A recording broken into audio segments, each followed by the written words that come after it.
Hello, hello, hello, and welcome to Tea Time with Sparkle. And this is episode 1, so welcome. And on Tea Time with Sparkle, I am pouring you a big old cup of real estate tea. And it's going to be various topics. Some are going to be things that I just want to talk about. And then other times I'll talk about things that you guys want me to talk about. If you have any questions or you just want to talk about real estate, because right now real estate is the topic of the year, the century. Everybody is talking about real estate everywhere you go. When I have on my real estate shirt or my pen that shows that I'm a realtor, I get so many questions in the grocery store, getting my oil changed, just wherever I am. So, what do you think about the market? When do you think the market's gonna calm down? Just I'm always getting questions about the market because, as you know, you've heard, you can't escape it. It's on the news. It's everywhere you turn. It's on social media. Right now, the real estate market is crazy, and it's historically crazy. Like, I am 40 and I have never seen the real estate market the way that it is right now. When I say that it's a seller's market, that's an understatement. It is more than a seller's market. Sellers are winning right now, period. Sellers and even owners with investment properties are winning right now. And motion detected at the front door. That is what I want to talk about today. So I don't want to talk about purchasing a home, selling a home. This episode is all about leasing a property. And I'll talk a little bit to anyone that is watching that may have a rental property that they are leasing, but specifically just I am talking to people who are leasing property right now.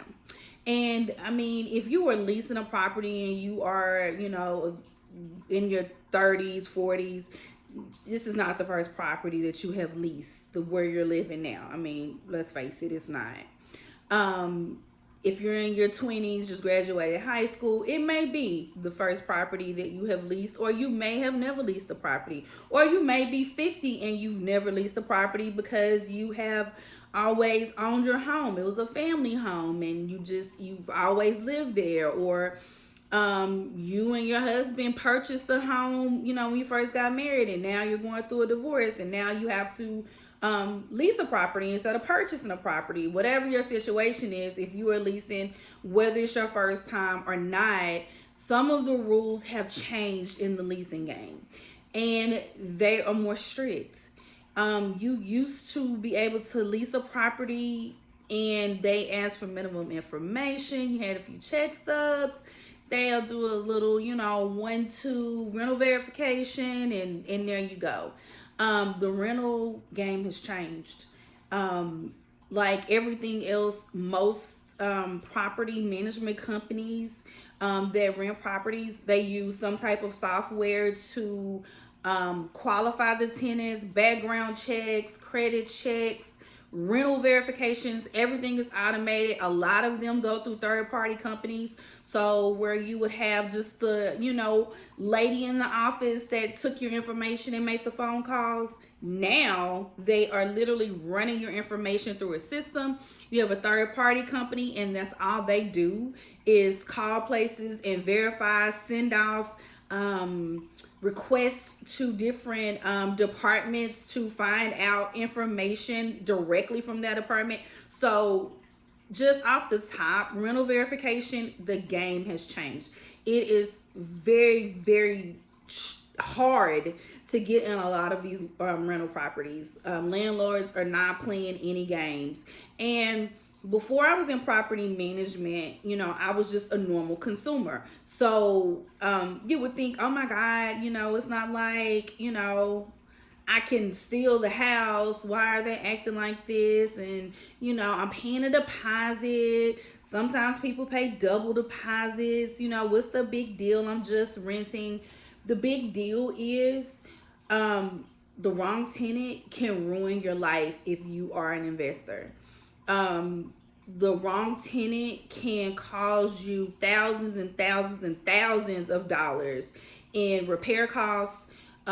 Just a nightmare having a bad tenant in your property. So it is very, very important as an investor with a rental property to make sure that you're doing everything possible to get a good tenant in place. And there is no 100%. You cannot guarantee it. However, with the right steps in place, you can weed out some of the people that are just like, it's a hard no. So for rentals, there are a lot of things that are just across the board they're looking for when they're trying to qualify you. The first thing I want to talk about is income. So I am a property manager of a property management company, and we manage maybe about 400 properties. I personally manage about 150 properties in my portfolio. So I constantly have properties go on the market. So we are a pretty large property management company. I see this with us and across the board with single family property management companies. And I specify property management companies because the alternative would be someone who rents their home and they're an owner leased property, and they do not go through a property management company. They're doing all the verification themselves. Everything is based on their rules and their regulations, whatever they want to do basically. So I'm not talking about those type of rentals. I am specifically talking about property management companies. The thing about property management companies, it's not per case. It's not by each individual case. It is across the board. These are the qualifications. Either you fit these qualifications or you don't. If you do, we are going to work the application. If you are missing anything on our qualification list, we're going to reject the application and move on to the next one. Because this is such a crazy market and this is a seller's market, investor market, the demand is so high and the inventory is so low. We're going to move on quick. We are not waiting around 2 or 3 days to see if you can come up with paperwork, or because we don't have to.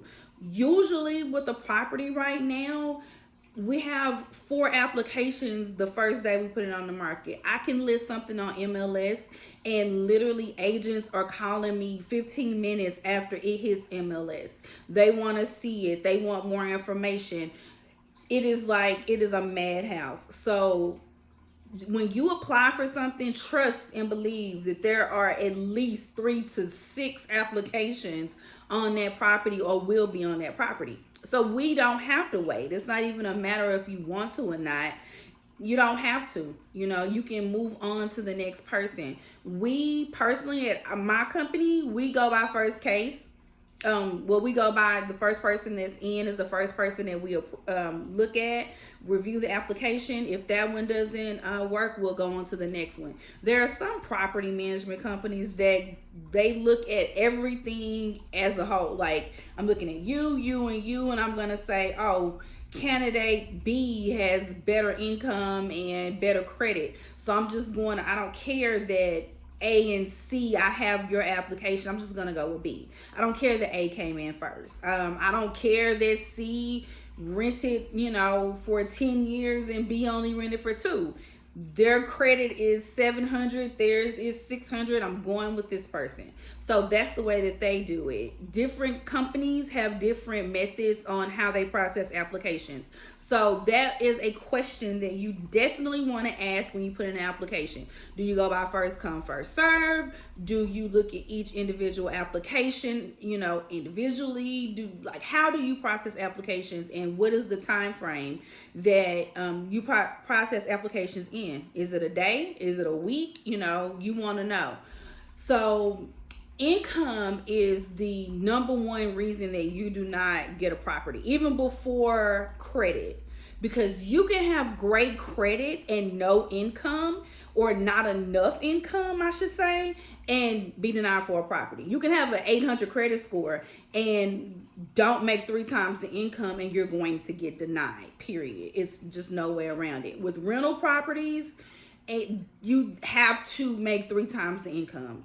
with a property management company, that is what they're looking at, 3 times the income. And so what that means is if your rent is $1,500 a month, then you need to make 3 times that every month. And I'm gonna just do the math really quick because I'm not a math whiz, but I mean I know it. But so that's $4,500. So $4,500 a month is what you need to make in order to qualify for a $1,500 property.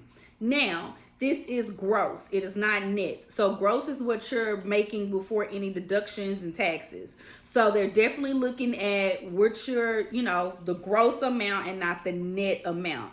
And then I can't even say definitely. I know most property management companies, I cannot speak for everybody when I say this. So this is just a generalized statement. Property management companies are taking gross and not net. For us, we do not look at commissions, tips, or overtime in that amount. So if you make $3,000 regular pay, but every single month for the past 3 years, you have made $1,500 a month in overtime, and you can show it, we will not count that income because it's overtime and it is variable. You may get your overtime, and then one day you may not be able to make overtime. So we are not going to consider that as part of your 3 times the rent income. So that's something to keep in mind. A lot of people are confused by that. And I have a lot of people that come to me and I ask them, what are they looking for? And I'm looking for something that's about $1,800 because they feel like they can afford it. And it's like, okay, great. Do you make 3 times the income? Well, I make $5,000. It's not 3 times the income. You don't qualify for something that's $1,800. So that is the number 1 reason. The number 2 reason is credit. We personally look at the overall credit profile and we're not looking at a specific number.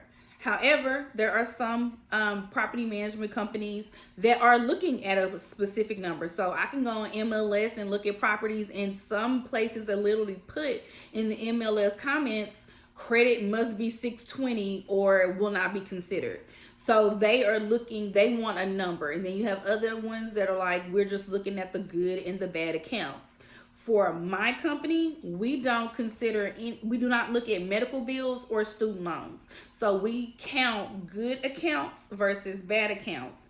And you get a points based on how many good accounts you have, and you get points deducted based on how many bad accounts that you have. And that is our whole scoring process. You get points for if you have the income, you get points for the credit, you get points for the rental, and then you get all of these points added up. If you fall between this number, you get approved. That number, you're approved with a double deposit or a deposit and a half.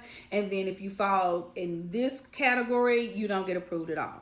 So credit is definitely the number 2 thing that we are looking at. Number 3 is background. Unfortunately, there are so many property management companies that if you have a felony, especially a recent felony, you automatically are disqualified. For us, we do case-by-case situations with background. So if you have a felony that is X amount of, 10 years old, or depending on what it was for, we may just deduct points. We may not automatically disqualify you. If you are a sex offender, it is automatic no. It doesn't matter if it was 50 years ago, it's an automatic no. Violent crimes, automatic no. We don't look at misdemeanors, we're only looking at felonies. So that is another thing that property management companies are looking at.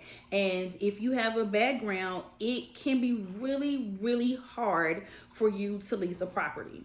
Another thing that we're looking at is rental verification. How long have you rented a property? Have you ever rented a property before? With us, that doesn't automatically disqualify you. If you have never rented a property before, we'll just take off points. If you owe a property in any amount, if you owe a property $10, you need to pay their $10 to them before you'll get approved with our company and a lot of other companies. They will not take you with rental debt, no matter what the rental debt, the amount of it.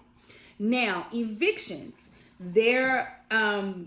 we will actually accept you if you have an eviction. However, that eviction would have to be paid off. So there are different types of evictions. You don't only get evicted for non-payment of rent. You can get evicted because of a lease violation, because you had an animal and you weren't supposed to have an animal, because you had an occupant and the occupant wasn't supposed to be there. A noise violation that you several and they built up and now that they're a lease violation. Just there are different, anything in your lease that you violate. If they say no, you're not supposed to do it, and you do it and you get caught, then you can get evicted for it. So non-payment of rent is not the only thing that you can get evicted for.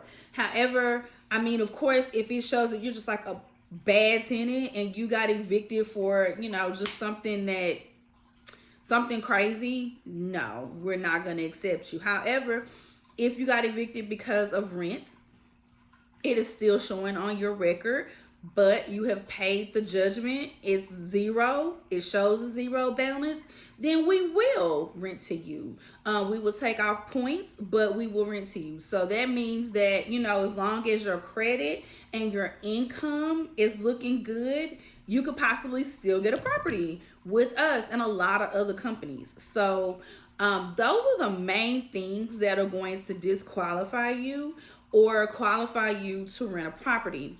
One other thing is this: if a property management company finds out that on any part of your application you didn't put something, so for instance, you are a felon and you didn't put it on there, you can get disqualified. Even if we would have rented to you, if you would have been honest with us, because you didn't put that on there, it automatically disqualifies you. If you lied about rental history, if you lied about your employer, if we find out anything that you false information on your rental application, it's automatic denial. Most of the time with rental companies, to get into the property, you're going to need a deposit. Depending on how your points come out with us, or depending on how you qualify, I should say, with other companies, just in general, you can be asked to pay a double deposit. So if your rent is $1,500, that means generally the rent is the same amount as the deposit is the same amount as the rent. So if the rent is $1,500, a lot of people would say a $1,500 deposit. So if you pay double, then that means you're going to pay $3,000 deposit. Also, the $1,500 first month's rent. That's another thing that a lot of people don't understand when they're renting property. It's different when you're renting apartments. Apartments, generally, your deposits are under $500, even if the apartment is $1,800 a month. More than likely, your deposit is going to be $500 or less. And they'll have some type of administration fee, but the fees are a lot less than when you're actually renting a single family home. When you're renting a single family home, the deposit and the first month's rent is due upon move-in. There is no proration done at the beginning. The proration in single family homes, almost most of the time, is done on the second month. So for instance, if you move in March the 1st, on March the 1st, you would have had paid your deposit or double deposit, whatever you qualify for. And before you get your keys, you're going to pay your full first month's rent. If that's $1,500, you're going to pay your $1,500 first month and your $1,500 deposit. For us, we have few other fees. We have an administration fee. Not all property management companies have administration fees. I have noticed that most of them do. And that is to process the lease, process your application. Because like I stated before, the game has changed. And a lot of property management companies are reaching out to third-party companies to process the application. So those administration fees cover those checks, and so it goes beyond just your application fee. It's a lot more expensive to process applications now. So the application fee is going to be done before you even get approved. So whether or not you get approved or not, you're going to be paying an application fee. Once you get approved, the administration fee, whatever that fee is, or even if they have one or if they don't, but that fee is due before move in, and then you're depositing your first month. So a lot of people are like, I didn't know. I thought no, you have to pay deposit and your first month's rent before keys. It is like so many people that I speak to on a monthly basis that say that they didn't understand how that worked. You'll be surprised how many people say they didn't really understand how that worked. And a lot of people are coming from renting apartments. So it is a different world. It's totally different. It's handled differently. So it can get quite expensive renting a single family home. So that's really basically it with the qualification process. I mean, there are a few other things that go into play, and those will be probably on a case by case basis. Most One important thing is most properties only hold your unit for 30 days. So I have a lot of people that their lease is up and they call me and they're like, I need to find a property. My lease is up in May and it's March. Well, even if you find a house today that you loved, or even next week, they can only hold it for 30 days. So it is pointless to start looking 2 months before you are ready to move. And that's just, if we were in a buyer's market where properties was sitting on the market for 30, 60, 90 days, then that's different. But that's just not the case right now. So if you find a property that you like and you can't move to 2 months later, then no, it's pointless. Don't even apply for it. And property management companies also will check with your current landlord to see if you've given notice.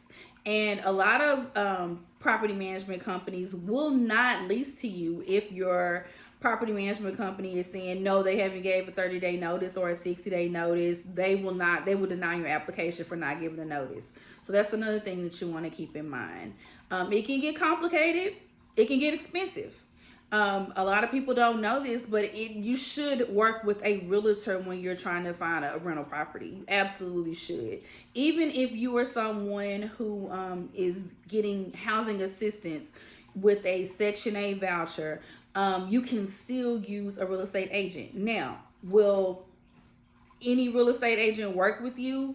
Maybe not, because and it's not to be funny or discriminate or anything like that. No housing discrimination going on here. It's just that when you have a housing voucher, it is so complicated to try to find a place. And a lot of property management companies, a lot of owners are not taking housing, and that is their choice, to not take housing or to take housing. And you'll find that it's more individual owners that'll be willing to take housing, and a lot of individual owners don't want to work with realtors because they don't want to pay the commission. So you kind of fall into a little funny area, but there are still a lot of PM companies that do take housing. Our company, we have housing tenants. A lot of our owners are not currently taking housing, but at one point we were, and in the future we may. So even if you get housing, it is not a bad idea to reach out to a realtor.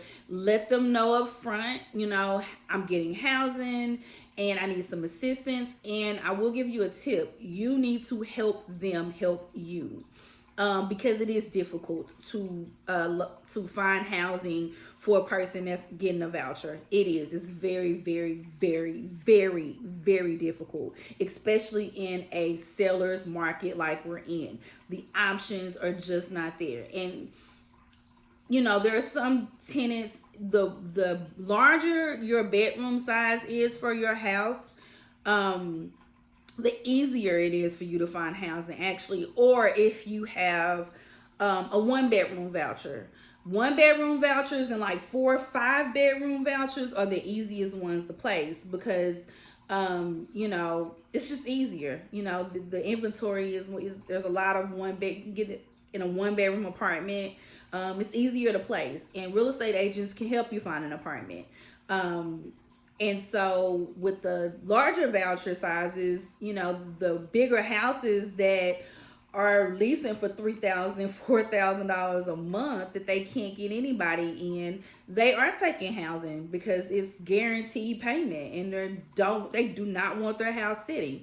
So those are easier to place. But nevertheless, whatever size voucher you have, if you need some help, reach out to a realtor to assist you and just let them know up front what you're going through. If they can't help you, ask them for a referral. Say, do you know anyone that does work with housing?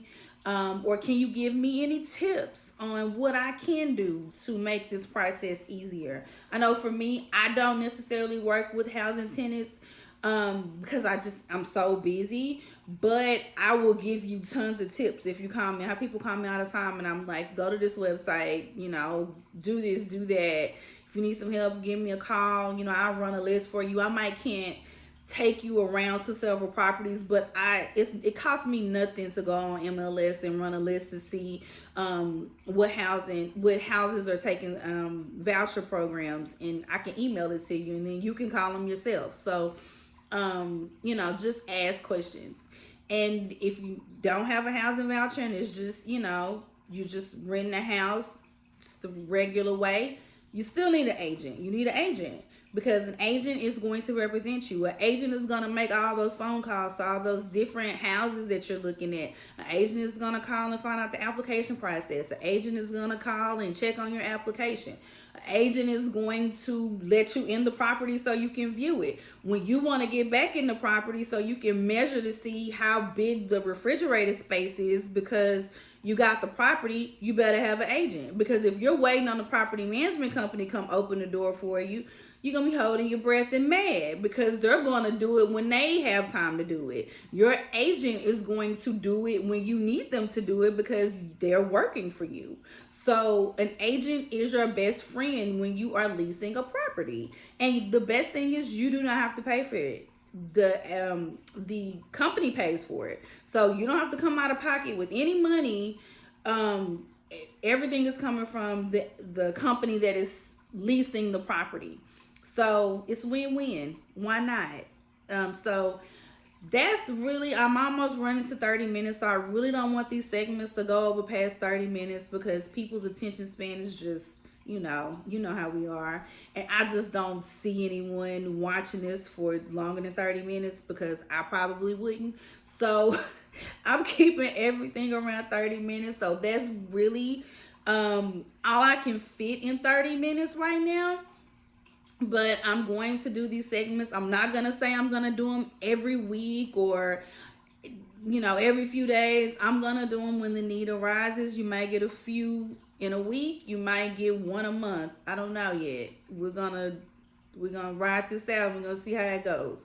But I really wanted to do my part and share some free information because I don't think enough people are really talking to people and really kind of giving them free game.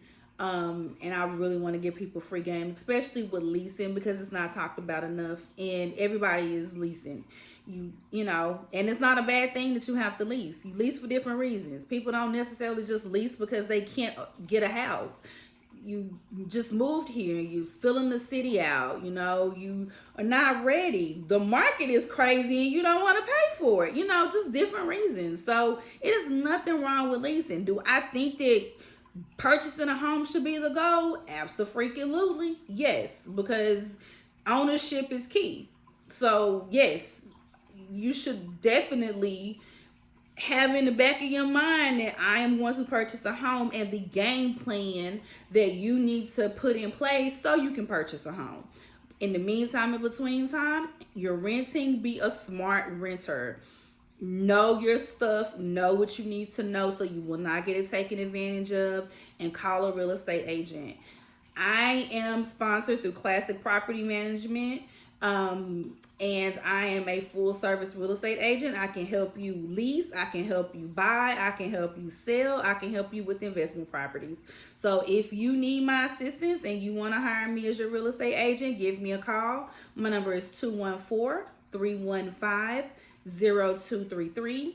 My information is on all my social media sites. SparkleCodeRealty.com is the website. Sparkle Code Realty Facebook page. Sparkle Code Realty Instagram page. So you can reach me. If you don't get me by message, leave a comment under this video.